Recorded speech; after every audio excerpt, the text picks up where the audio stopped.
C'est sans doute le secteur le plus titanesque qu'aurait hérité le CTRI après le 30 août 2023, un secteur qui connaît un énorme déficit depuis de nombreuses années, mais aussi celui qui mérite d'être amélioré le plus rapidement possible pour le bien-être de la population. Pas un seul jour ne passe sans que ce secteur ne soit évoqué. En ce moment, plusieurs contrées du pays, partons du Grand Libreville, qui abrite la capitale, les problèmes d'adduction d'eau et d'éclairage sont récurrents, ce qui met à mal l'action des autorités de la transition et ne facilite point les actions mises en évidence par le CTRI. En effet, malgré les nombreuses difficultés que connaît ce secteur, le comité qui a pris le pouvoir le 30 août dernier a montré son ambition d'apporter une réponse pratique et concrète, mais surtout efficace au dit secteur.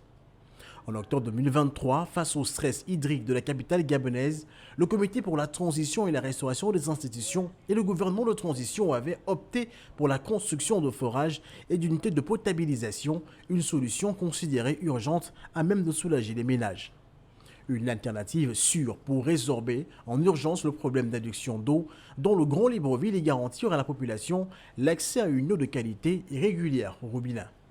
Pour les militaires, il s'agit, dans l'urgence, de mettre en œuvre le projet Ntoum 7 à moyen terme et de réaliser des forages avec une unité de potabilisation dont 3 seront disponibles d'ici novembre de l'année et 9 autres dans un délai de 6 mois afin d'approvisionner dans l'urgence les ménages en eau potable dont la demande est estimée à plus de 70 000 m3 d'eau. À côté de cela, dans le cadre de basculement des compteurs d'eau sur les nouvelles conduites inscrites dans le projet Piepal, le ministre de l'Énergie a engagé des visites de terrain pour faire le point de l'avancement des travaux de ce projet qui entrera bientôt dans sa phase ultime.